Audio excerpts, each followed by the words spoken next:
He had ran a top 100 company in the United States. He started his own company, and it took off like a rocket ship. He's a mentor. He's a civic leader. The Bible is his book of choice and of life. He's married to the same childhood sweetheart. You can see a picture of him and his lovely wife. He's 55 years young and with a lot of wisdom. We appreciate his insight because he gives us a different perspective of how people view ACN. And if a man of this caliber could join our company and see the benefits, you look at it through a different lens today. Without further ado, from Houston, Texas, the great, the one and only Mr. Dwight Williams. Good morning, good morning, good morning, everybody. How's everybody this morning? Excellent. Good, good. Thank you, Mr. Thomas. I appreciate it. But before Julian gets that sweater, I'm probably gonna get it from you first. So I may have to fly down there to Vegas and grab that sweater from you, you know. Hi. Well, I am glad to be here, and I'm glad you all are here. It is a plum pleasing pleasure to be with you today. First thing I want to do is just say thank you for your time. I want to say thank you for your commitment. These are the things that mean everything to when you're becoming a leader.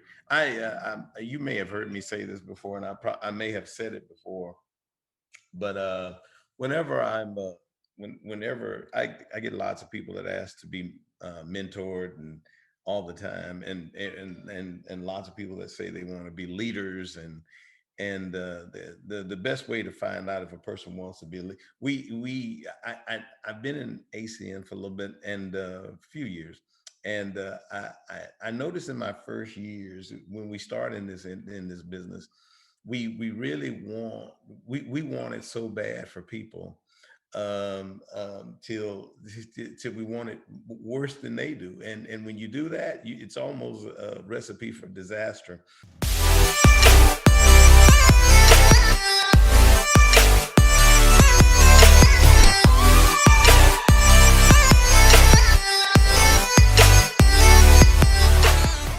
I remember when I first started out, I would do all kinds of stuff for people. I'd drive to see them. I'd do, hey, do you need help? Do you need a loan? Do you do all of that extra stuff and not realize? And then at the same time, I'm saying to myself, and I'm looking for a leader. Really? I'm looking for a leader creating a follower. How are you going to create a leader creating a bunch of crutches and I'm gonna give you this and I'll be there for that? No. Nobody did that for me. Matter of fact, I didn't need anybody to do it, didn't want anybody to do it for me. And was excited and saw it as a privilege, this organization. But you're looking at somebody that had worked for people for almost 10 years and had been working on the road for another 20 plus years. And so I understood the value of time and financial freedom. Time more than finance. I understood the value of time freedom. And so when I saw that ACN had an organization that owned contracts with energy companies, and they gave me the ability to partner with them to go connect customers to their organization, and we share in the profits. Man, I was like, this is a no-brainer. And here's I'm gonna throw this added nugget in just for many of us. I'm in the Houston, Texas market, and so I'm under Reliant Energy, and Reliant's footprint is the Texas market, and a lot of people were freezing about 2 or 3 weeks ago under Reliant Energy. I'm just going to let you know, and the bills been affected. Now, I'm a Zoom Energy customer. I told you guys, I ACN my life a long time ago. And so I'm a Zoom Energy customer. My bill hasn't been affected. So just throw that out there. Y'all hearing a bunch of stuff about all these other people, just remember that my bill's not being affected. I'm saying I'm saying all of that to say we have a footprint in over what last I checked was over 30, 40 states and in 4 countries. Our energy company. Let me tell you, the energy company in Texas, Reliant, they don't have a footprint in Germany. We do. And so to have the ability to be in an organization that says, hey, we're gonna go out there and we're gonna continue to develop this platform and make it more and more attractive. And we're gonna provide you with more and more resources and relationships that you can provide value to people that you connect to this organization. Oh, and by the way, every time you connect somebody, we got all this great stuff that you can use to connect people. We're gonna share the profits with you. And that's another conversation we're gonna have on another day, because I've never had an employer, contractor, or anybody tell me that, hey, I'm going to share my profits with you. No, no. What they say to me is, I'm going to pay you what you forced me to talk, what you hustle me into paying you, and not a dime more.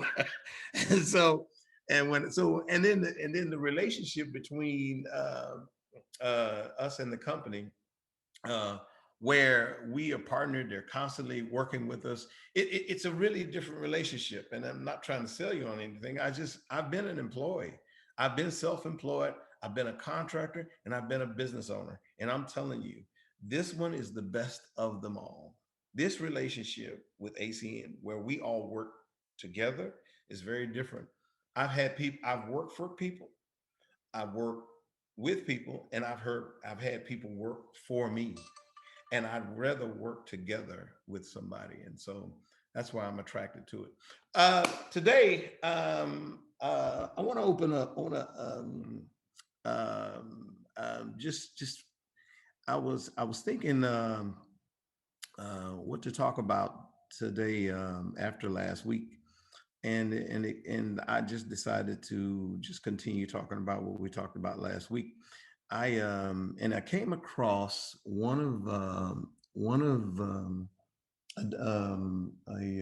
story, not really a story, but an account that I'd heard about about a team, and it was really an interesting account.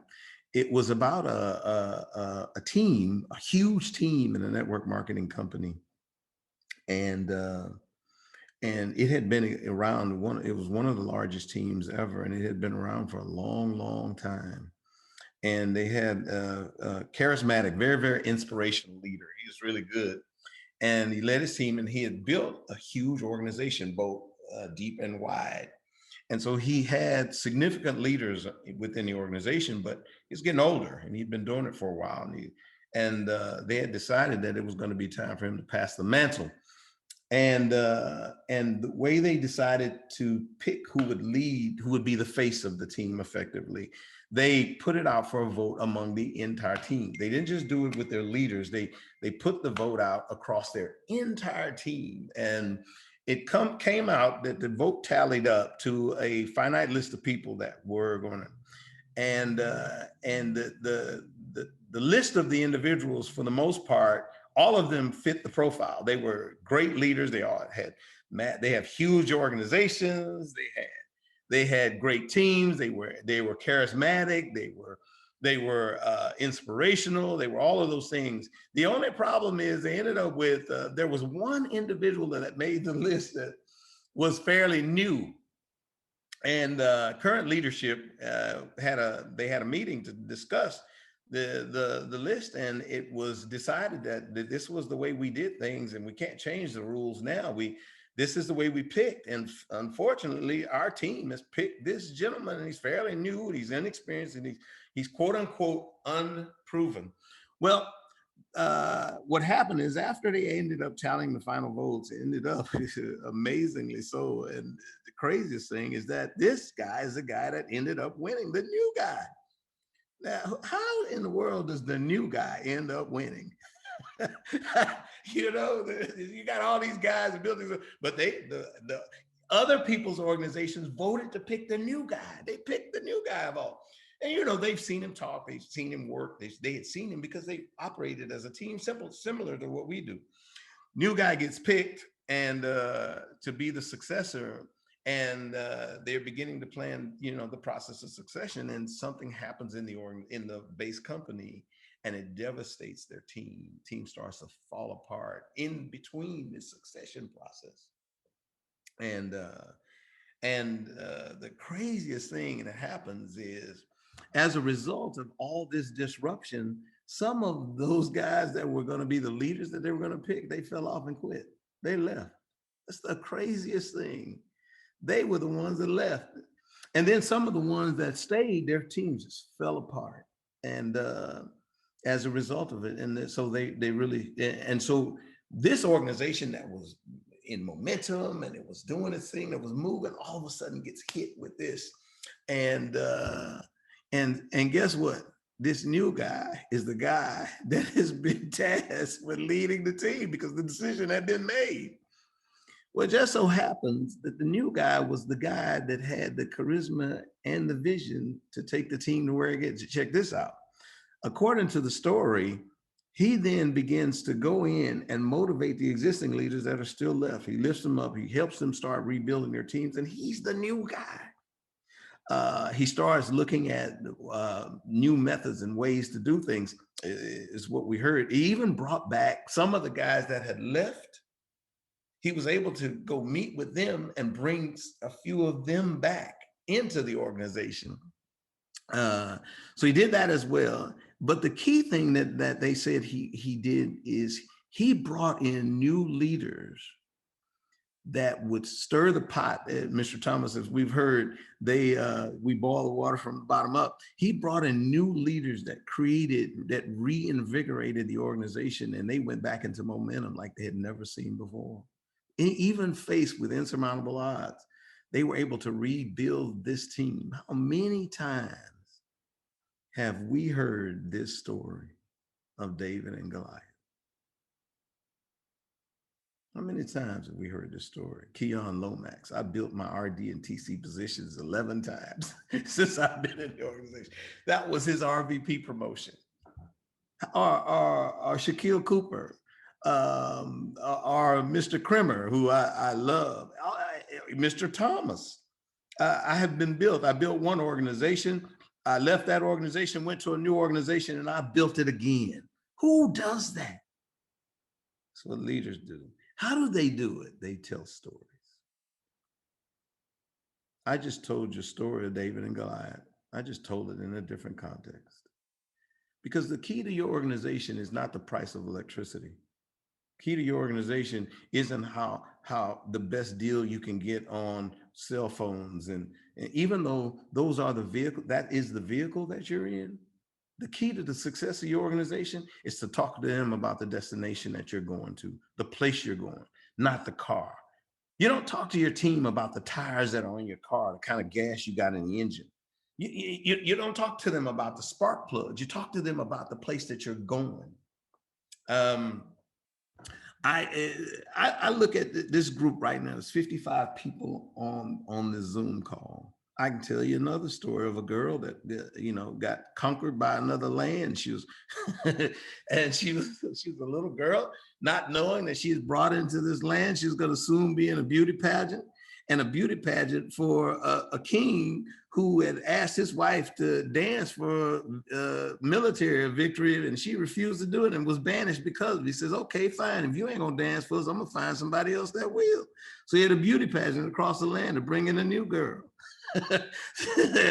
Not realizing that would be a plot. And there's always these series of events that are occurring.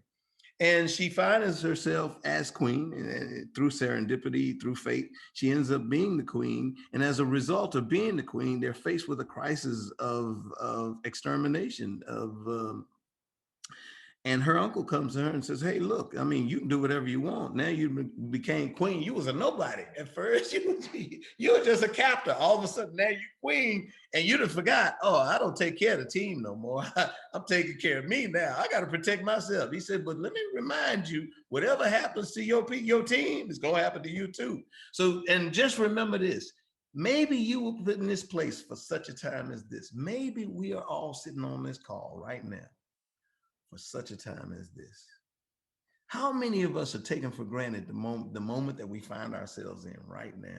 How many of us saw the pandemic and not the opportunity? How many of us saw the freeze in Texas and not the opportunity to sell more energy? How many of y'all started calling the Texas market to sell energy when that cold freeze hits? because and this is how we gotta think as people that do what we do. We're always looking for not the opportunity to hustle people or to take advantage, but the opportunity to bring value. And as many times as I can think of hustling, which will never produce, there is more opportunities. It's amazing that we got an eye for the hustle, but we always miss the eye for the opportunity. So I I tell that story, and I tell that story for a reason. We have all been placed here for this such a time as this. Um, there is an opportunity here. I mean, think about it. How many people would pay to spend time with Mr. Thomas? Not just asked to spend time, pay. Well, you would say, well, how do you know that people would pay? Law of supply and demand. He has a limited supply, but the demand of people who are struggling in life right now, who have a need, if they knew he existed and knew they could get access to him, they would pay to get it.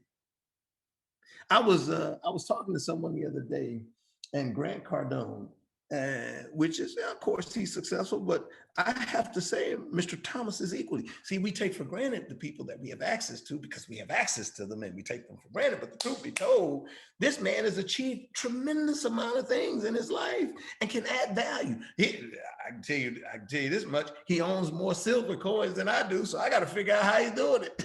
Now you would say, well, Dwight, no, no, no, no, no, no. That is the truth. I need to learn what he knows about acquiring silver coins. Why? Because I believe that's important. He knows something I don't. Therefore, his time is valuable to me, and I need to take advantage of it. And that's how we got to think. Somebody was telling me the other day, Grant Cardone made a few minutes available. Somebody paid him $10,000 to buy that time. Well, you have access to that time. If I do anything today, I raised the value of the influence of Mr. Thomas for you. You know the gentleman. And the thing that's valuable about him is the things he doesn't even think to talk about. Those are the things that's most valuable. Those are the things you get in intimate time with him, when you spend time with him and he's just talking. Those are the most valuable nuggets of information. I segued to say that. But storytelling for us, guys, leaders, the key ingredient, the number one tool in a leader's arsenal is storytelling. If it were up to me and this were leadership, I'd have many of you just start telling your story. And truthfully, for me, for leadership, and one of the things we used to do in our leadership is we would randomly pick people up to tell their stories. We'd have 3 people tell the story, and then we'd vote who told the best story, and we'd give them a gift. Well, why would we do that? Because the more you hone that ability, that's what causes people to believe. People don't join your team because you got the cheapest electricity. So stop talking to these people about electricity. People don't join your team because your service can support the newest iPhone. They join your team because you make them believe. People don't sit in the line of the iPhone 11 launch with an iPhone 10X on their ear because they're like, hey man, you know about you know how many more pixels that camera can do than the one I got? That's not why they do. They believe it makes them cooler. They believe it makes them fit more. They believe it makes them more valuable socioeconomically. That's why he's dead and he still got them believing. That's what we do. We don't sell we don't talk about the tires on the car, the rims on the car, the engine in the car. We talk about the destination. That's what we talk about. Where do you want to go? Let me show you how this will get you there. We don't talk about the things or the stuff. We talk about the goal. We make the message about them, not about us. And we already know this. Definitely think about it. How many of us grew up in the evangelical church? I mean, if you grew up in the evangelical church, you know this better. That you walk in the door and they in praise and worship because they knew the power of music. That music gets you set up. That's why That's why our meetings started off with music to set the mood, to set the tone. That's why we did the same thing. How many of us are doing PBZs that start off with music, just like Notice Mr. Thomas's meeting starts off with music. Why?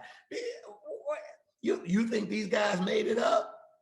And I'm gonna tell you straight, the Bible is so clear. It said that David would play music for Saul because Saul dealt with evil spirits and it would calm the evil spirits of Saul. So the Bible's telling you music is a powerful tool. It is a powerful tool, and it sets the stage for what? For you to talk about electricity? Absolutely not. It sets the stage for you to tell your story. Now, let me tell you something.